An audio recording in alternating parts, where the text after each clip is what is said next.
wodde ate n'ekirala ndowooza kawunga kadde kasusse obungi everywhere so tukyuseemuko tuspicingemuko olyelela kawunga ekyo lye kutooke because newakubadde tuli lunaku naye katulye ku ttooke neyo liba ttooke Spice Diana kino tekirabise nga gwe alina ssente nnyingi kuba akawunga ko ka ssente ntono ate ettooke lyo baliseeramu ennaku zino ebya kalantini terigulika era nandyagadde nange owa omuntu ekintu ekinene oba ekali ekyebbeeyi singa mbadde nina nnyo naye nange saagala kuwa muntu kintu kya layisi nnyo kitegeera nenyigiriza nnyo because I want the best for my people wemba ndoniteze nkikole n'omutima gwonna kikolaba nti satunulidde cost but I wanted somebody out there abeereki receiving ekintu ng'ali very happy because yakituufu enkotayo ya bbeeyi naddala mu biseera bwebiti but nakikoze n'omutima gwonna like satunulidde ekyo nti bakya bbeeyi byonna bye bimu as long as it's a donation I think tekiri kuleesa kyenkanawa kya ssente mmeka as long as it's a donation wabadde oleese ebintu bino wadde oleetedde ba health workers abamawulire ne ba DJ ate ministry eringa eyagala okubituwaffe byonna byonna towulidde nga ali rejected no nsanyuse nnyo manyi lwaki kubanga naye agambye they have not yet been like tebagivinze back nga ministry era n'agamba akyamisa mulungi kabagiving back to the same people I'm going to give ebintu bino bafune in plenty because batch nga asatu to the healthy workers kazigattibwa ate kuzimbadde ngendo okuwa you guys the DJs the MCs fans of Spice Diana bafune eddala ate ekiwerako so I'm happy about that nti nabo kyendese nabo bagadde ate bagiving back which is good kiŋŋaŋaze nange omuntu wanampa ekintu kyensinga okwagala n'ekiwaata omuntu omulala byonna tambulira wamu naye tebakikola kamuli ka mukwano kuwa kamuli k'omukwano akamuli kikyo tebakikola naye ku bino because ffenna buli omu ali mu mbeera eyeetaaga okitegeera nange nyinza oba neetaaga okitegeera because I'm not doing this because I'm a billionaire or a billionaire no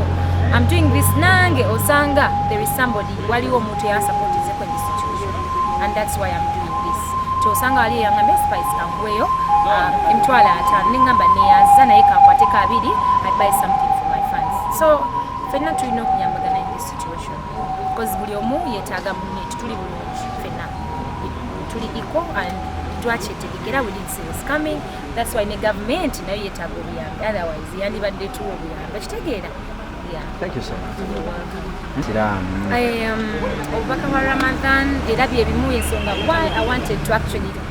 do this mu time eno eya Ramadan because I know tutaga ddaku tutaga futali bagalize ekisibo ekirungi bannange bafansi bange n'abasiraamu n'abatali basiraamu kyenasanyukidde akaseera kano ka Ramadan era mu period eno nti Mukama yatuwadde blessing tusobole okuba nga tweyongera okuba n'okukkiriza twesabire nnyo tube n'okukkiriza twesabire nnyo tuyite mu embeera bw'obadde oyogera abantu boowa oyogedde categories ezisinga naye nyemabega aliyo bakanyama butawogedde bano bo bali sorted outside olaba complaininga if somebody is working for you olina kusooka naabo nobatereeza so bano bo bali ku tiimu yange buli kimu mensookerako okitegeera and then olyokwatodde bagamba nti bali bulungi bannamawulire bapresenta even artists are not okay nange like I've seen nyinza obanga somebody also hadde something spicy kyemmanyi abayimbi temuli fine but it's something for you and nange nensalawo sharinga kyefunye so basically buli omu yetaaga help at this moment so you can't judge people for not coming out to give back they will when okuva lockdown eno yatandikamu abayimbi mwalinganga mwinayo eyo bbala bwe mugenda ne mukubamu kati ekuyise etya kuba temwamanyira kubeera waka misana kiro wiiki neggwako kituufu tetwamanyira n'abakola businesses endala nabo tibamanyi obanga wamanyira okubanga you working ate nga embeera ze almost a month oli waka embeera yekuyigamu because oba toyingiza ate ofulumya and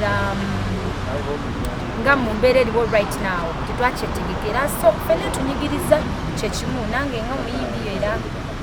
nyigirizibwa but tulina okuba nga tuguma because embeera eriwo ate tujja giyita maybe tegenda bayambeera tubulireko ebintu ebimu byokolako ewaka mu bino ebiseera nga oli wali tobikola nali mbikola but nyongeddemu because of time. Now I have full time. Lulinga obanga wafumbanga once in a while oba weekend ofunye mukafita ma weekdays like a Monday, because Mondays are normally our weekends. Wemanga nagezangako kwefumbira kyenjagala okulyo ne Monday, now I can do it daily, you know. Wemanga nali gym njikola once in a while, once a week. I'm now doing it every day because there's nothing to do. You have full time. And watching TV, movies, era lulingo okakola once in a while, but now you do it daily, you know. So here to kola, watch TV, eat, sleep, you know. I used to sleep like 4 hours or 3 hours, you know. You don't know zuka no kida because you have stuff to do. But now I might sleep the whole day, I sleep the whole night, so we have time to do everything. Yeah, that's it. Olunaku olwaleero tureceivinze enkota z'amatooke okuva wa Spice Diana ne Sauce Management, era Spice atuwaddeyo enkota 5, 50 bunches of banana. So twagala kwebaza nnyo Spice Diana ne Sauce Management manager Roger bwe bali nnyo amatooke tugereceivinze.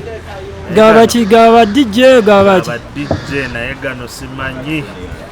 Badijja banene ndowooza mutukkirize naffe tulye ku matooke abalala mbawa akawunga. Ate tuwulidde bagamba Spice agamba kuliko bannamawulire. Yes, gali matooke 10, so kuliko agamu ga bannamawulire, kuliko amalala ga ba DJs. Okay.